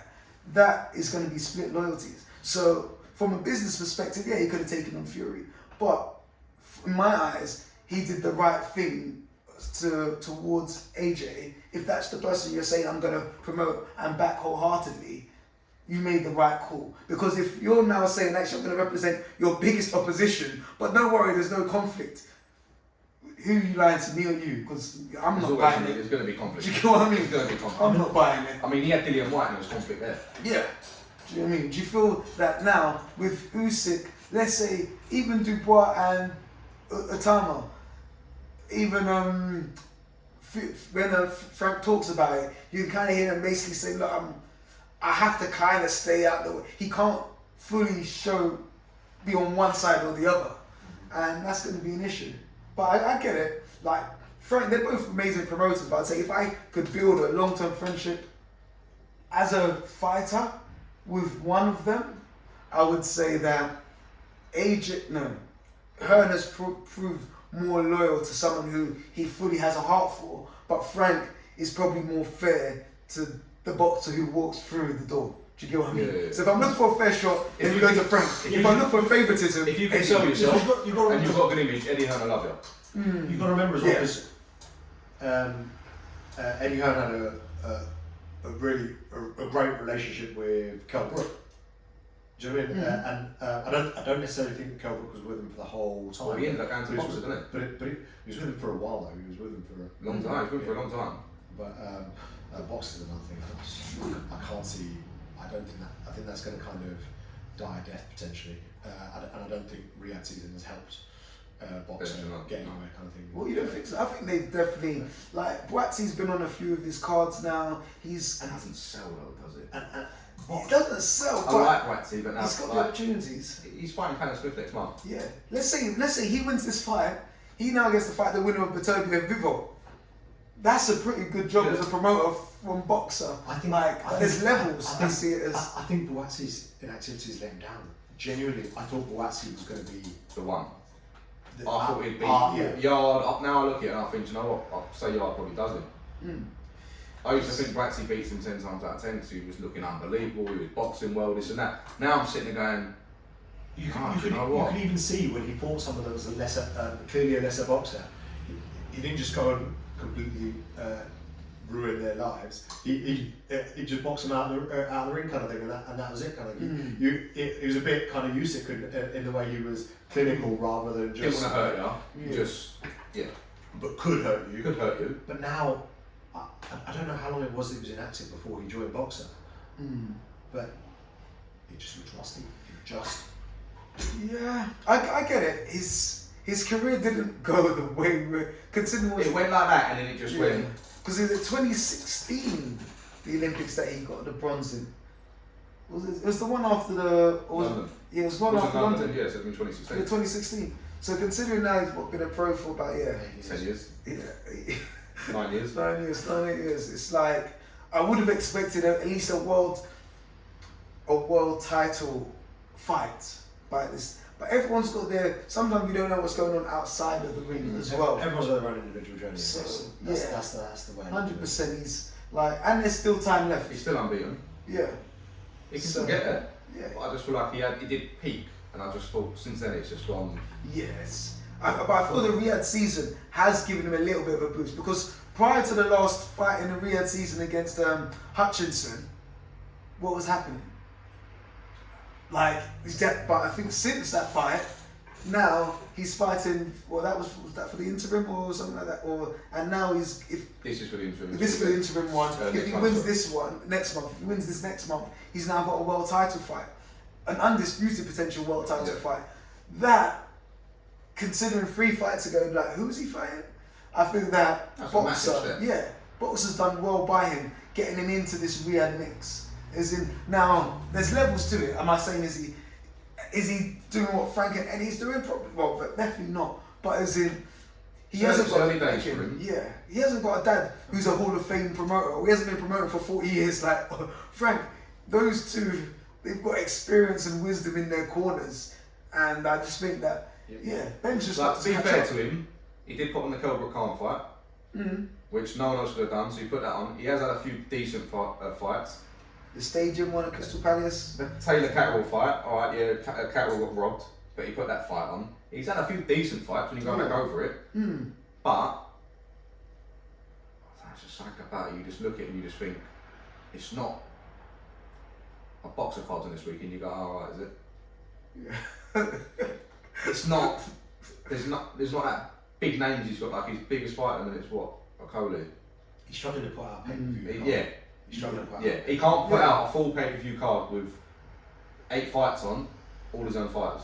True. I think with that, that's just levels to some degree, and I see it as he's that, let's say, that young pup coming through. Yeah. In the elite world, like in terms of promotions, No, but what I'm saying is, I hear you, but you've got to bear in mind is, boxer are wedded to Sky, right? Sky are not going to take that shit. But what's the alternative? That's the thing. Because the Zone have got Queensbury and Matrimony off the table. They're into that. So it's off the table. So what's the alternative? Now if we look for Sky, if they don't have boxer, they are with. Well, have you seen what Sky Sports are doing this year though? They're doing, I think it was like the Manchester amateur, something like that. They're going to start showing amateur tournaments live on Sky. So essentially they have to step Which I like. So, but that's where he's going to start getting his fights from, isn't it? He's going to have an amateur tournament on Sky when he gets a boxer contract. So essentially they're helping boxer in that regard. They're trying to help I guess they're... Which I like, because there'll be a lot of amateur fighters that haven't had that help, that foot up. They'll be able to go on Sky and show it and everyone will go, he's a good little fighter. And that's what amateur fighters really need, I think that's probably one of the biggest flaws I see in the boxing space, i.e. the skill sets you need to succeed as a pro. Very different to amateurs. Indeed. Because a lot of what you need to succeed as a pro is outside of the ring when you become a pro. Yeah. Versus you don't practice those skill sets in the ring. Even in the ring, it's a different game. Look at Joey Nelson. I think he lost. I think it's like he lost his first 10 amateurs. Yeah. Went on to be a cruiserweight world champion. Yeah, one of the longest reigning. In the amateurs, it's very Team GB, long arm, palm them off, point score, this and that. You go into the pro game, you got geezers that stand in these Russian boys or Kazakh boys, hands up, they're tough. You don't get that in the amateurs. Unless you get to, like even Usyk's style would have changed from amateurs to how he fights now. But I'm going to throw a prediction out there. Because of Sky and how deep their pockets are, I think they're going to end up being a little bit more wedded to the likes of Riyadh and ring season. Just my opinion, because Sky have a platform and are bringing Boxer up, whereas Sky and Riyadh season, they both have their own platform, and I think it kind of would sit better, and that way they get DAZN. and that way. Because Riyadh season are partnering with DAZN. So, but then there's a space then for ring season to go to. Yeah, it's about I see. Okay, I get what you mean. And to be fair, I think with what Turkey loves to do is this is the first time I'm really hearing that you can watch a fight on BT Sport or Sky Sport or DAZN. It's like prior to the last year or two, I've never seen it before. It's that person's fighter at Sky. Yeah. Or it's Frank Lawrence that's on TNT. See, yeah. Or it's on DAZN. Now they're sitting there going, no, pick whatever one you want. Yeah. We're on all three. That's it. Pick basically, but it's good because you can have your choice of commentary. Yeah. That's what I like. Yeah. So I can sit there and go, right, you got Steve Munson out on TNT Sports. Who do you pick? Varies. Depends who's on it. I very rarely pick TNT. It's DAZN normally for me. DAZN's got Alan Smith in it. Yeah. So that's DAZN. Because DAZN is what was the Sky commentary. Yeah. Alan Smith for me is the voice of boxing, commentary wise. You've grown up with him. Yeah. Like, the one I can remember was when like Anthony Crolla won his world title. It's that person that everyone's wanting to win the world title, and you hit like Alan Smith screaming down the microphone, and he's done it. It's like that was the one. 100%. Now you got. Like, I like Shane McGuigan, but you got him going, he's won it. You just sort of think it don't have that same excitement about the commentary team. But speaking of that, Anthony Crolla, that's another like. I feel like I had probably a little bit of a hiatus, not for any reason, just like life gets in the way, right? But that Anthony Crolla fight was the one that got me massively back into boxing again, because his story. I mean, he took a paving slab to the head whilst trying to protect his house and his family from like armed robbers, and come back on the world title. Jimmy was lucky to be able to walk again, let alone box again, and he came back and won a world title. What a guy. Serious, yeah. What an absolute beast. Yeah, that was one of them ones I was buzzing when he won. There's a few fighters that they never got over the line. When they did, you're buzzing from. George Groves was the same. Obviously, the first Froch fight should never have been stopped. The second one, I was thinking he's doing well, got sparked out. I was like, nah. Now you've got to watch that first Froch Groves fight again. You can see, like, from the ref's point of view, right? He can't clearly see that those punches are missing, but he's not giving anything back when he's throwing those punches. One thing though, that was for about 20 seconds in the ropes. Fury for about a minute and 20 seconds. Went from side to side to side to side, and the referee went, no, I'm going to give him a standing 8. So that should have, for me, that referee. A standing 8 count. For the Groves fight, standing 8 count. But to be fair, I've not seen many standing 8s in their professional fights. No, that's an amateur thing, isn't it? You get hit with a clean shot and the referee go, that one buzzed you, standing 8. Pros, it's either let them take a knee and go down, or if they've not thrown back in a minute, the fight's done. See you later. He cannot continue. You can't continue, I'm going to wave it off. So either you let Usyk land that last left hand on the ropes, and that when Fury sparks out, or if you're jumping in, his legs are everywhere, you wave it off. See you later, good night, done. All I would say is, I guess the ref, could have given him a standing 8 or let the fight go on a bit. I think at least let him get knocked down once before waving it off like that. Because he hadn't even been knocked down. No. That's the difference. I mean, obviously and he was ahead on points. That's the other gutting thing. Yeah. The rematch is. Oh, that's done. It's decisive. It's one of the cleanest knockouts you see. Where was that, by the way? That was Wembley. That was the first Wembley fight. In front of 80,000. if you didn't know. No, but I think possibly one of the, and I can't. Was find Carl it. Froch, by the way, Phil? I cannot find it anywhere. Right, but I saw it in an interview. You saw the same interview, but I still cannot find because we've spoken about it. Was it the one with Mayweather? I can't remember, but it's not. It's the Mayweather Pacquiao fight, and Carl Froch goes, so Floyd, a fight of this magnitude. Floyd was confused about the word magnitude for one, yeah. But then two, he goes, when I fought George Groves in front of 80,000 people at Wembley, you sort of just look at Floyd's face and go, what are you on about? No, this is not the one I'm talking about. I'm talking about the one where Carl Froch and George Groves are friends again, right? And they're both in the same interview.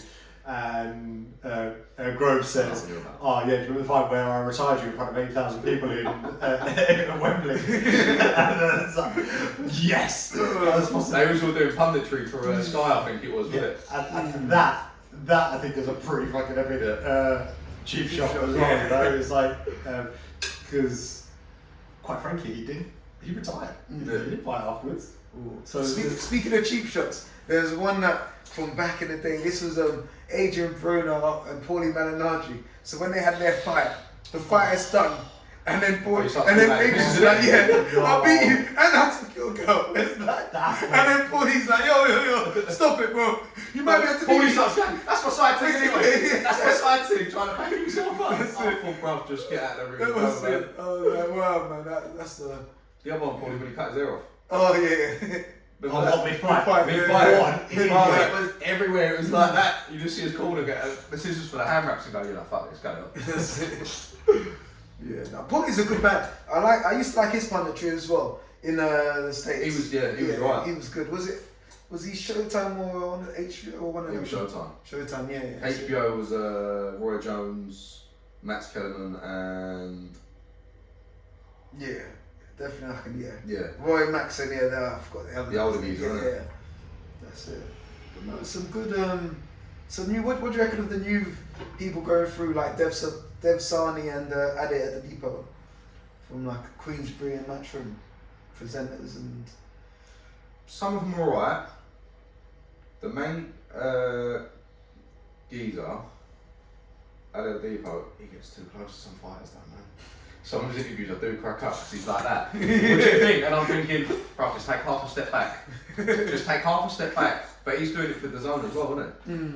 Thing is, so he's done well. Yeah, he's done very well. Everybody starts somewhere, right? Yeah. And they're gonna clean up their act. They're gonna see that. They're gonna reflect, and they're gonna make changes. But yeah, it is funny to watch at the moment. See that. And it's like when you saw the one that got me was Dev with AJ, because it was like obviously Dev is known as more of the Queensbury boy, and like Ade was with Matchroom because through the zone. But Dev is the one with I mean, Pot calling Kel Black here, but I mean, he's the one that's got quite an iconic voice, like a funny voice, right? Is that right? Or it sounds a bit like he's a cool guy, like, but you can hear you can hear when Dev's talking like it's in. Yeah, that's what I mean. It's quite distinct. Yeah. There's a couple of people that do like impressions, and Dev's one of the voices. Voices, that they do, yeah. But he was doing the presenting at the awards of an art for TNT. Yeah. Quite short, black hair. Yeah, and like with Dev, I remember he was interviewing. It must have been the 5v5 card when it was, and then everyone was like, it was stacked, and Dev was asking the questions. He was asking questions to AJ. And then AJ was just shutting him down like, "Yo, I don't want to chat to you, bro." Like, it's in like, who else can ask me questions? Because this guy, and then Eddie had to start asking questions. Yeah, Eddie had to start asking questions instead because it is the guy I'm thinking of. Yeah. Exactly. He was getting under AJ's skin, so it was more. Before he would probably slate him off in those interviews because it was very much a Queensbury, their Matchroom, but now they had to come together and he's at the same table. AJ made it very difficult. Like looking up, him like, "Nice to meet you, mate." Yeah, it's like, mate, we're not mates. You made that clear before. Keep the same energy. So that was pretty cool and funny. But yeah, it's great how the landscape. But 2025, because obviously we could be here all day talking about last year and the years before. What are you excited for most about 2025? Well, going early, the card in February. That I'm looking forward to that rematch. I love Beterbiev as well, right? But I'm a big Bivol fan, and I want Bivol to win that. I also thought he did win the first one, right? But judges judges are human. They're making their call. Yeah. I make my call. I'm not a judge. I'm not that important. My card or how I scored it doesn't matter so much. I think the judges like the aggression of Better Beard, whereas I thought People land clean shots. yeah, he was picking and landing his clean shots, whereas Better Beard was just the aggressor. Do you see the box stats? Better Beer threw like 1,023 punches. Yeah. Bro, that's mad. He's a machine, isn't he?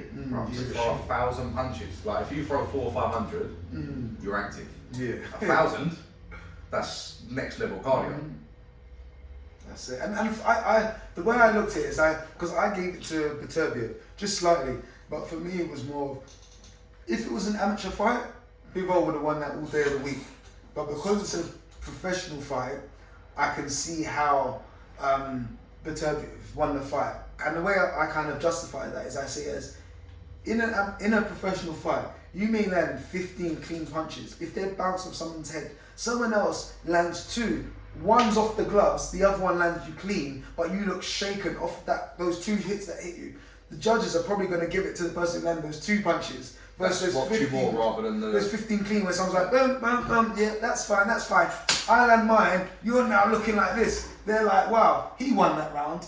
In the Which the last 4 rounds were definitely that. And that's why, in my opinion, in the professional ranks, why Beterbiev got it. If it was amateur and it was like this was like Olympics and they were like doing 3 rounds or some shit with 3 and they said Beterbiev won, I'd be like, how?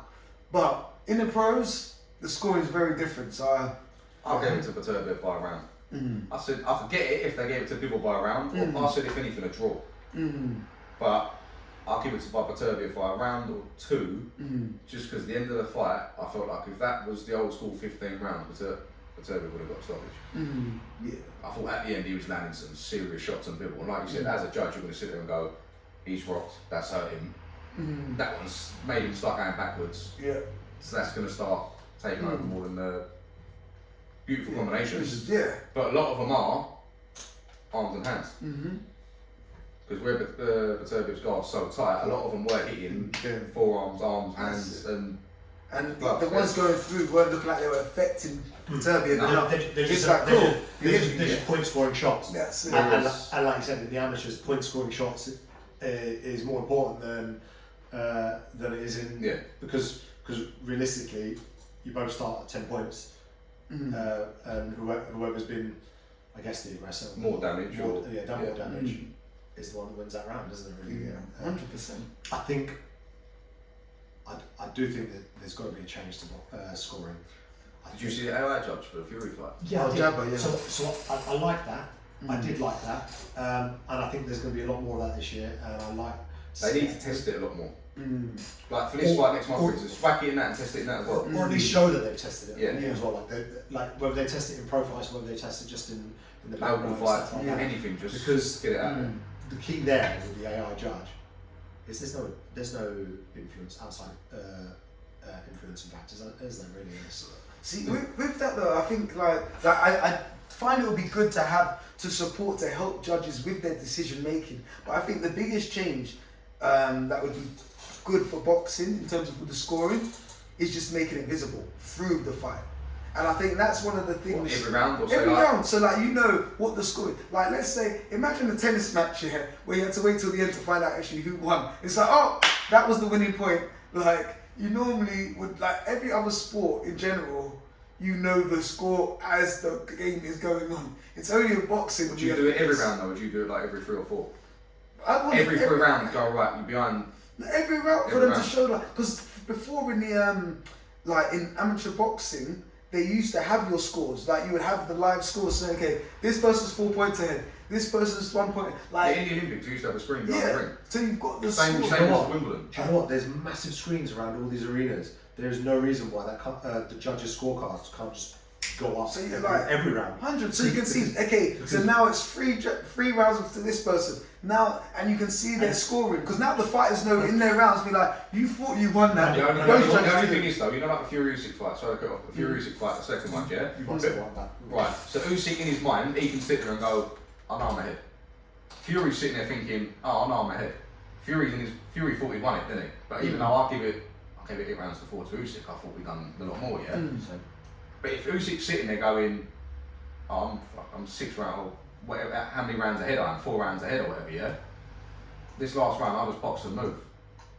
Whereas the last round we both see, it literally got to the bell and they were standing in the centre of the ring swinging for each other. But I get that. It makes for a better fight. It But does, you're going but- to take certain things. but I I don't would know. say- But if someone's behind, it makes them then go, like Fury's behind, he's then going to come out and go, I've got to go for it. I'm behind on 2 cards after 3 rounds, for example. I know I need to do something too. I've got to step it up. So what I'm saying is, and this is the issue because obviously, like with regards to football, like bringing football in as an analogy here, there's still too much disrespect towards referees. Like they don't give referees the space and stuff like that. They're challenging every decision, right? The boxers are right there, the judges are right there. You need to make sure the boxers don't then suddenly turn on the judges and stuff. Mid-round and go, how have you got me behind on that? Yeah, Well, you can turn, but you're not gonna. It's not gonna win you the fight. Cool, then I'll show you this next one. Do you know what I mean? It's like you don't want there to be delays because their head's gone and they're arguing with the judge saying, look, how am I 3 rounds behind after? Do you know what I I mean? think the best thing you can do is the AI judge. Did you watch the video on how that works? They put the video up and it basically works off. It was like lateral movement, forward movement, everything. Whether punches hit, like you said about 10 punches can land in the glove, and 10 punches can land, 8 in the glove, 2 can go through.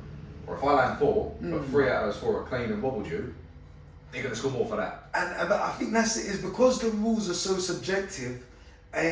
Objective way of scoring, unless we're now saying let's change the rules of scoring boxing, because boxing scoring is subjective. So the only thing I feel is transparency. That's what I mean. So that's why I just feel transparency does better than like the computer, because the computer could say the person who got knocked out in the 6th round won the fight on paper. Do you get what I mean?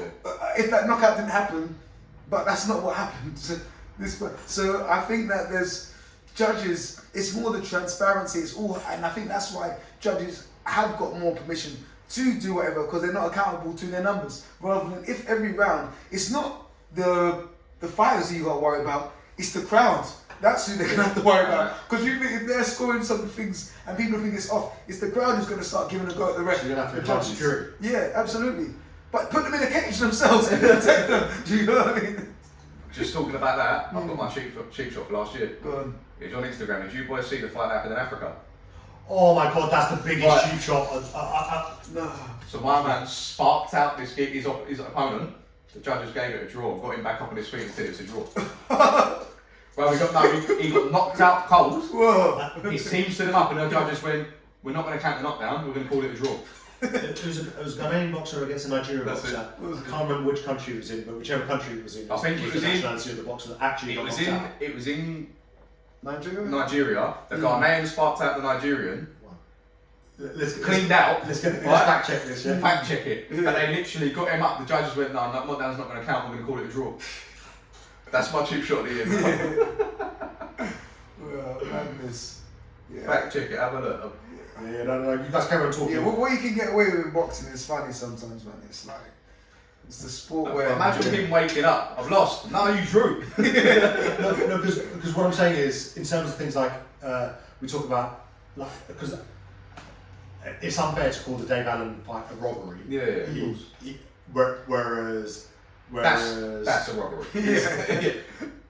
yeah, so it's the Nigerian pro boxer reclaims his title after a controversial decision in. So he won the fight? In Ghana. No. So, he had the title already. Oh, he had the They fight. gave it a draw, so he gets his belt. So he gets his belt. Someone must have been paid handsomely for that. So the bout in Accra that was declared a draw, despite the Nigerian knocking out his Ghanaian Ghanaian fight. Oh, fair play. So And he did it in an away fight. So the Nigerian knocked out the Ghanaian In fight. Ghana as There you well. go. Mate, he must have paid well for that. You're in the way fighter and getting that type I'll of send it treatment. to you. The knockout was bad and all. It was like a. Oh no! So the Nigerian fighter knocked out the Ghanaian guy. Yeah, but they got it a draw. Yeah. But I'm saying it's in Accra, which is in Ghana. Yeah, Accra's Ghana. Yeah, so I'm saying, that's why. So the guy gets the wrong so I'm saying, yeah, they're gonna win against Yeah. an away fighter, getting that type of treatment, getting knocked out and being given a draw. No, the away fighter won. The away fighter. So it beat the wasn't a Ghana- draw. No. So the away fighter was the guy that knocked out the Ghanaian guy. Yeah. Well, wait. So, Yeah, So it's a Nigerian fighter who fighting in Ghana. It's a Nigerian fighter fighting in Ghana. Yes. The Nigerian fighter Knocked out the Ghanaian Yeah. fighter, but the Ghanaian fighter got a draw. Got you. But Okay, the okay. Nigerian fighter That's was the what one you that had mean. the title So already, yes. so he retained his title. Got you. But, But he should have he should have won. Okay. Because- So they robbed the Nigerian fighter from his victory. I think it's. He was. I- I'm sure I- it was like a George Groves knockout. Like But- Carl yeah, Fox was yeah. asleep. He was Yeah. gone. And to be clear, I think it was in like round 2. It wasn't like it was round 12 where they'd been boxing. Oh, okay, so they just called the fight early. So this is enough. We've seen enough. Let's call this one a draw. It was bad. You know what? Wow. Yeah. Yeah. There's actually a sport. I'm not sure if you heard. Have you come across Muay Baran before? So it's like the Muay Baran is it's I think Indonesian martial arts. You know Muay Thai is like 8 limbs. There's elbows. There you can also do headbutts as well. But there's this other one. I think it's Muay Baran or no left way. Left way is what they've done. I think this is in like Burma or something. But what they do is like, let's say you can have a scrap. When you knock your opponent out, they got 5 minutes to recover. So the rules are, you give them 5 minutes to recover, so you get the blood back to their head, and they got another shot at the fight. And if they can, you know what I mean? You got another chance. If you can win it, you can win it. So you basically got to knock your opponent out twice to win the fight. People ain't living long out there. That's dangerous, man. I know. Mate, That's putting lives at risk. There's no CT scans and there's nothing out there. Because people die in boxing. No, of course, I know. It's like, When I saw that, I was like, whoa, this is... Well, speaking about people getting injured in boxing, another card this year, Eubank Ben. Obviously both their old men went through all that sort of stuff. That's a big fight, man. Yeah. it is a big fight, and it is because of what their dads went through, right? The two of them need to stop trying to say, oh no, it's just about us two, it's nothing about history and this, that, and the Simon other. Jordan said it on Talksport of Day, but if it wasn't for their old men, it'd be a British level fight, there would be nothing else to it. Yeah. And I thought, maybe a bit more than that, but I get what you're saying. The hype would be there, it's not Eubank Ben. Honestly, It's not, if it weren't for their old men, the fight probably wouldn't happen. Yeah, no. They So two different weights. Exactly, they typically fight 2 different weight classes. Yeah. There wouldn't be the need for the rivalry. But with this, sorry to interrupt there. It was more of like, I see it's not necessarily that without their old men yet, the fight wouldn't have to start with. But I think based on what happened with the initial one is what's now created where it's actually now something Let's more make this one personal even. between the actual sons. Before it was more, we're just fighting for our old men, like, as in to say whose son is, you know what I mean, who's carried the torch. now there's hate. Now it's more like, actually, I've got a problem with you because of what you did, and you were like, now it's here, there's actual real beef, quote unquote. But yeah, of course, if they weren't their father's sons, then this conversation Conor would Ben ain't start. jumping up to 160. Yeah. It just ain't. But then Conor Ben, if he wins this, it can technically class himself as middleweight champion. What weight classes has been? 160, I think. 160, yeah. So that's for Eubank's IBO Mm. middleweight title.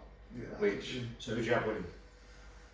I see let's you. get predictions out there. Eubank Junior. I'm not gonna say Eubank Junior. I'm gonna just keep it there now. I'm going to side with you. I'm going to go Eubank Junior, and it's only because I cannot get part. Listen, Eubank Junior. Personally, he's got great chin on him. Eubank Junior, right? Cedric Peno is not a big puncher, right? He beat Conor Ben when he knocked him down 3 times. How he didn't get the decision, I have no idea. But my point is, I appreciate that Conor's had a few eggs since then, but His jaw's changed. his jaw has changed.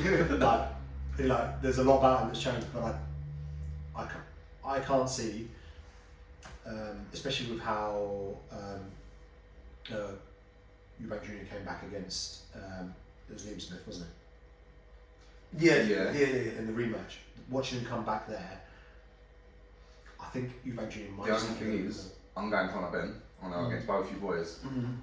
Eubank's last fight on that Rio card, what the Paterbi Bibble fight, Yeah. he won. I didn't think he looked great. This geezer coming on like a month's notice, and he literally was landing simple little things, little jabs here and there, and I was thinking, Yeah, but he's got to care about the fight too, right? no, I get that, but I just think, how old is Eubank now? He's got to be what? Mid 30s, 36, 37 himself. Time beats everyone, man. But I think Conor Ben's explosive. There is that, but lifestyle is also a factor, and I feel that Eubank Jr. his lifestyle has been exemplary. He's always fighting fit. That's why he's. So is Conor Ben though. The geezer's always training. The geezer doesn't stop. Even when he's had his 2 years out, the geezer was not. Yeah, but the difference between Conor Ben and Eubank Jr. is Eubank Jr. is always around about fight weight, whereas Conor Ben typically has to train down to like the 147. Yeah, but that does him a favour for this fight. It's at 160 and he's bowling around at 170. It does, but is he being a puncher at 160? Well, this is the only thing. When he was off his eggs, he had them 2 fights in America, didn't he, on his own? And he was landing bombs at bam white. So I gave it to them. Bombs, right? Let's be clear, because they was so bombs. They was landing some serious shots. I give it to other geese. Those 2 Mexican boys. We all know Mexicans are tough as they come. So clean out Mexican, you've got to have some serious shots in you. Wobbled him a little bit, pushed him back a bit. It weren't like before when he fought. I can't remember his name. It was the South African geezer he fought, and he literally sparked him out in about 2 rounds. Yeah, I forgot his name, but yeah. I was thinking, right, you ain't got that effect anymore, man. Like, but I'm only going Ben just off his explosive and he's younger. Like Eubank's last fight, I was looking at, I was going, I don't know, he was just getting hit with some easy, simple shots. I get you're not going to be up for this as much as you are that, but still, his whole thing was reactions in it, hands down, Philly shell. The reactions ain't going to be there as much anymore. I don't know. But I'm only going Ben just off that. But he can take some shots. Oh, he can. He can take some shots. And there is an argument to say that he took an elbow to lose Liam Smith in the first fight, and he went and proved that in the second. To be fair, right? He went and proved that when it was just gloves. That's Liam Smith's ankles. Both of them. But do you know what I mean? Like, he's got it in him to win. I mean, going back to like in terms of levels and things like that, because I don't think he like even if he came back now after so much inactivity, I still don't think he beats Billy Joe Saunders. No, you back? No. But I don't. But Conor Ben is not Billy Joe Saunders. He's not got the ringmanship of Billy Joe Saunders. No, but he's improved a lot. Obviously, his last when he was fighting, he improved massively. It was a lot more fluid. Guy from Billy Joe Saunders must have come out. Sorry, I know. And he was winning. I had him up on that as well. But no, Conor Ben improved massively since, especially that Payne fight. It was shocking. That was a young kid. You think he's still only like 20. I think his mind's like 27. So he's still very young for the game. He could wait another 3-4 years till he's 31 and get a world title shot. I just feel like he has got that explosiveness and that, almost like what his old man had. Decent, good boxer, but he had that elite level explosiveness about him. He was vicious, he was raw. Yeah, 100%. You can see. But that's how explosive Mike Tyson looked in training in the lead up to the Jake Paul fight. But that was clips, man. No one was saw it. That's a 20-second clip, bro. Yeah. It's still clips we're and seeing. that 20-second clip was broken up into like 6 or 7 different parts of like. Whereas I'm saying actually, like Conor Ben went 12 rounds with. Did he go 12 rounds? It was at the top though. It was on the undercard for Usyk Joshua. It was like a world level fight. Went 12 rounds with him. Alright, he might win this 32 weeks a day, but 12 rounds he looked explosive. Have a look at his box rate. It was But yeah, you made your call. What that means, this is the great thing about us making this call now, right? One of us is going to be right. Yeah, absolutely. One of us is going to be right. 2 of you are going to be right, one of us is going to be wrong. At least one of us is going to be right. And listen, like near the rematch of Fury Usyk, you were quite vocal in wanting Fury to win. Did that mean you thought he was going to win? No, it meant I wanted. Was that heart or head? Oh, it was definitely heart in terms of wanting. Like my head told me that Usyk was going to win, and part of the Usyk part is I look at it as one. He's a tremendous athlete. Like he's been training 5-6 hours a day since he's been like 15, 16 years old. Like in the same way how we go to football academies here, they've got like fight schools over there whereby like their focus is on the amateur records. All the Ukrainian boys, they've got like hundreds of fights, 400 fights. That ain't possible in a normal amateur thing. So they'll have like in-house. They're fighting like 10 fights in a day. This is the thing. So I was speaking to some Asian about it and they were saying what they'll do is they'll get like another gym come down, and they go, right, there's 10 fighters here, there's 5 of you, you'll have 2 fights each today. We've got a local judge coming in, he's going to score it, this is now classed as 2 fights today. And you're going to do this every week. So or every other week. They're built different, and even on the other side, from a psychological perspective, I was looking and thinking, Usyk, his people are going through war right now.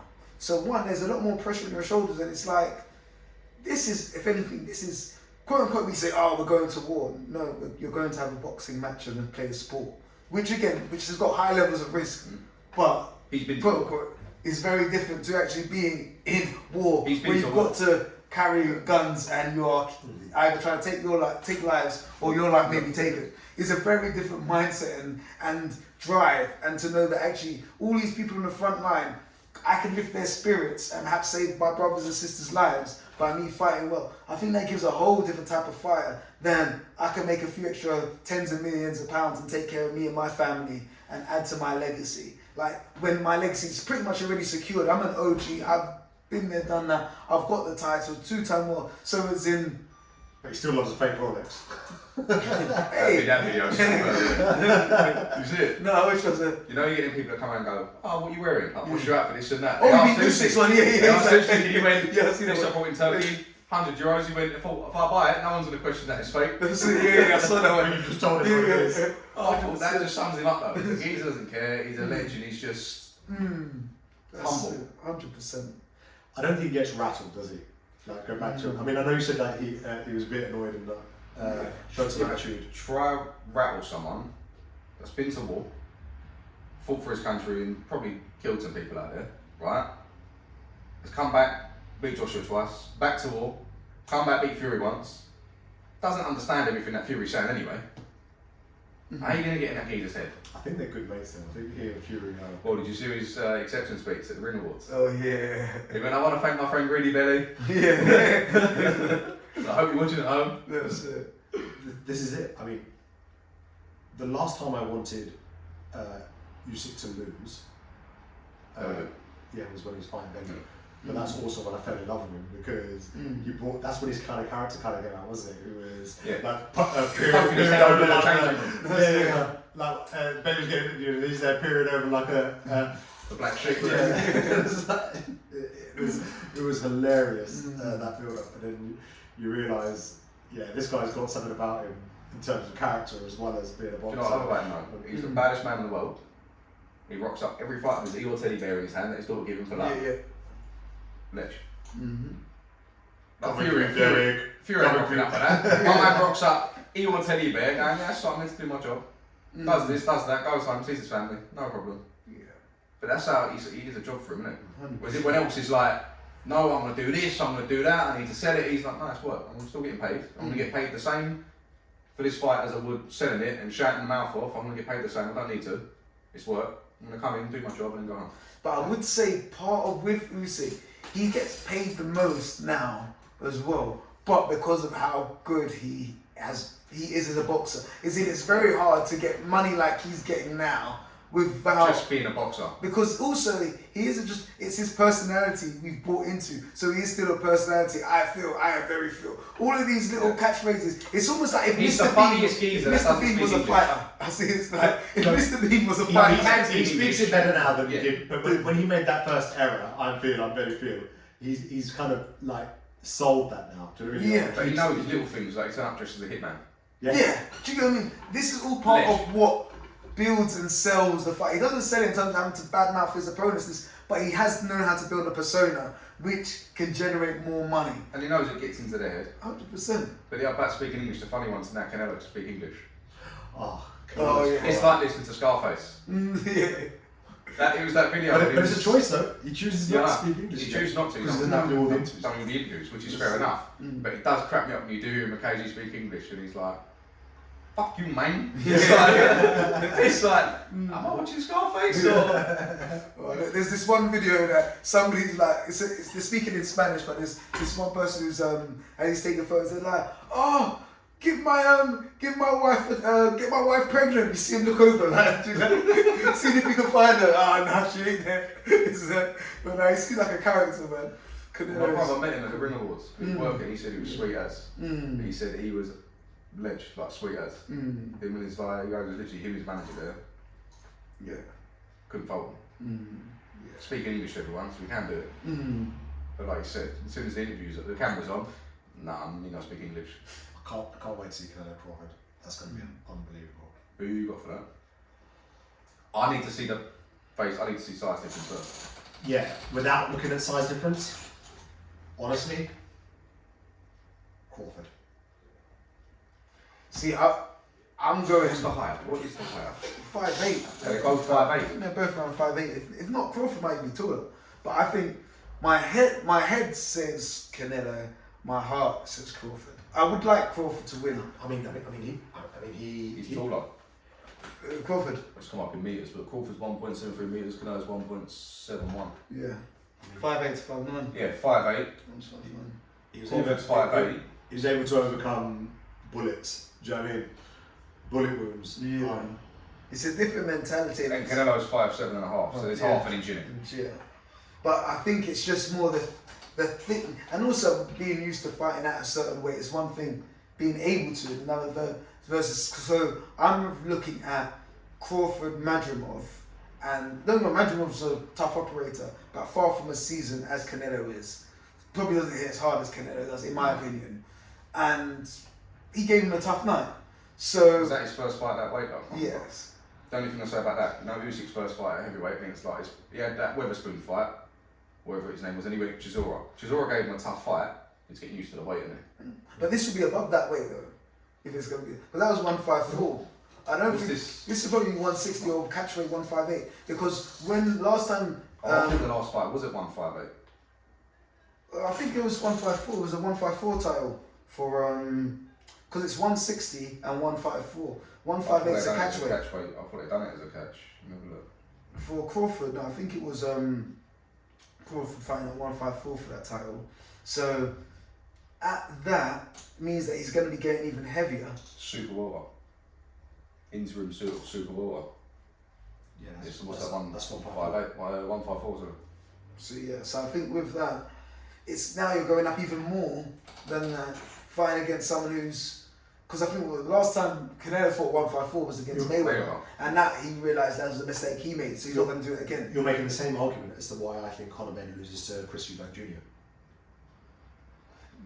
Why Conor Benn loses to Chris Eubank Jr. Because I think Chris Eubank Jr. beats Conor Benn, but then on the other hand, I'm saying I think Terence Crawford beats. Yeah, but it's different because it's different levels of fighters. Yeah, Crawford's a special fighter. You look at Ben and Eubank, similar level fighters.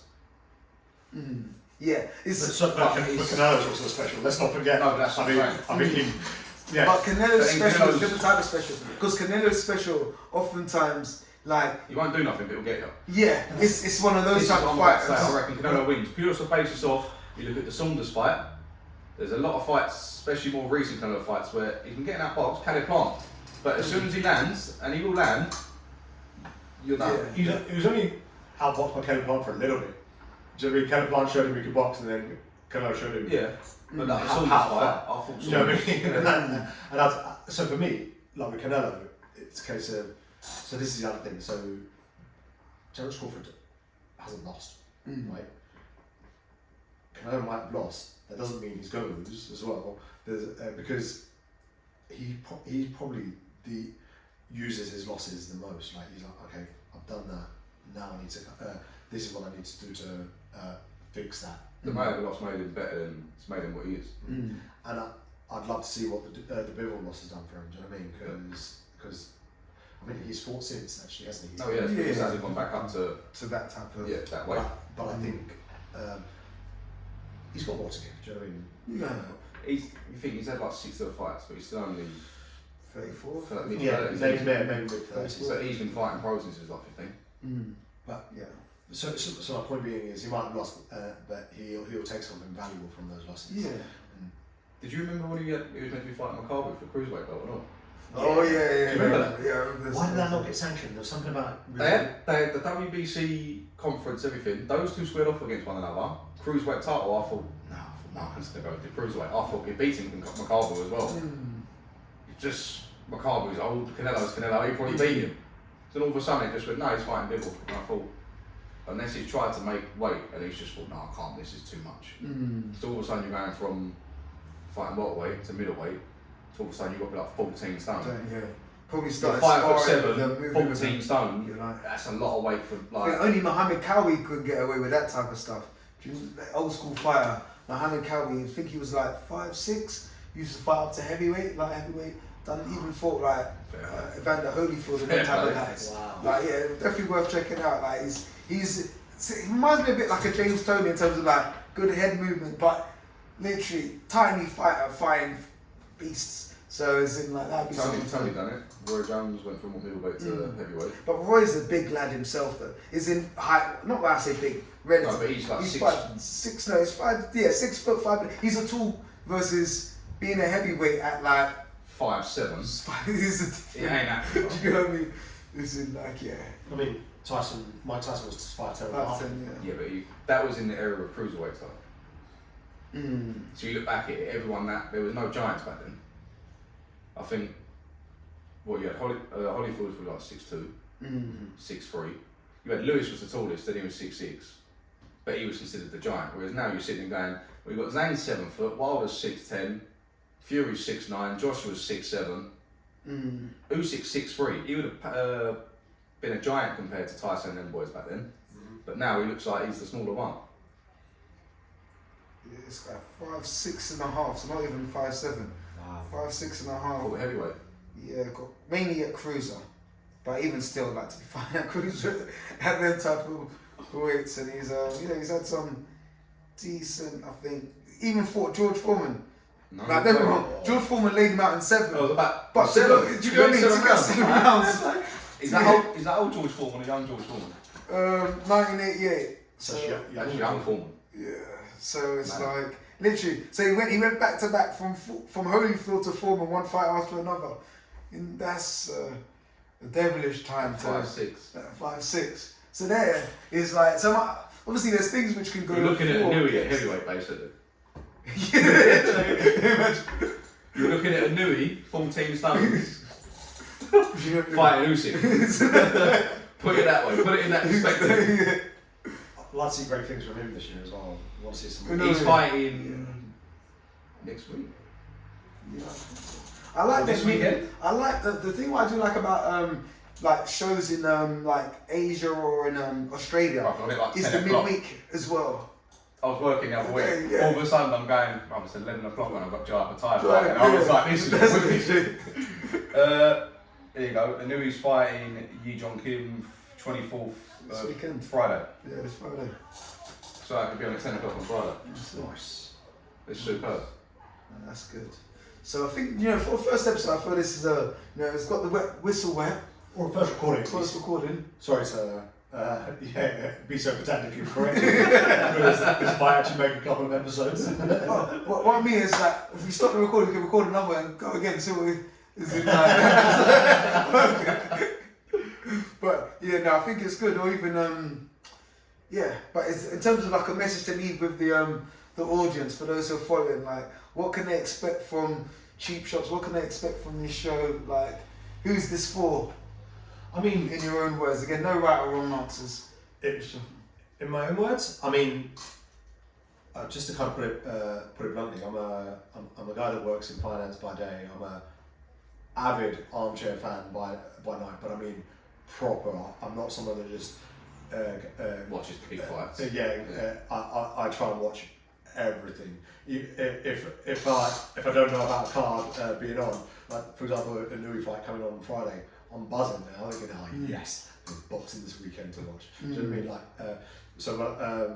so yeah, it's for basically people that aren't necessarily boxers. You don't have to be a pro boxer or you don't have to put on some gloves. I mean, I have, but I would say that comfortably I've got the least experience as far as that's concerned between the three of us. But it's for all of us. Do you know what I mean? It's for people absolutely for people like me that absolutely love boxing. Do you know what? Even if you're just into it, you know what I mean? It's for you too. Just for the big fights. Even if you just like the big fights. Yeah. We're going to talk about them, but if you want just big fights, unfortunately, we're going to be reflective of other stuff Everything. too. Right? It's for people that want a bit of boxing nostalgia too, That's right? Because we're going to go back again. We're going to go back and 100%. forth. We're going to talk about stuff we've 100%. talked about before. That for me, that's what it's for. Yeah. Like, See, for me, I'd say the show is for anyone who loves the sweet science, combat sports, boxing in particular.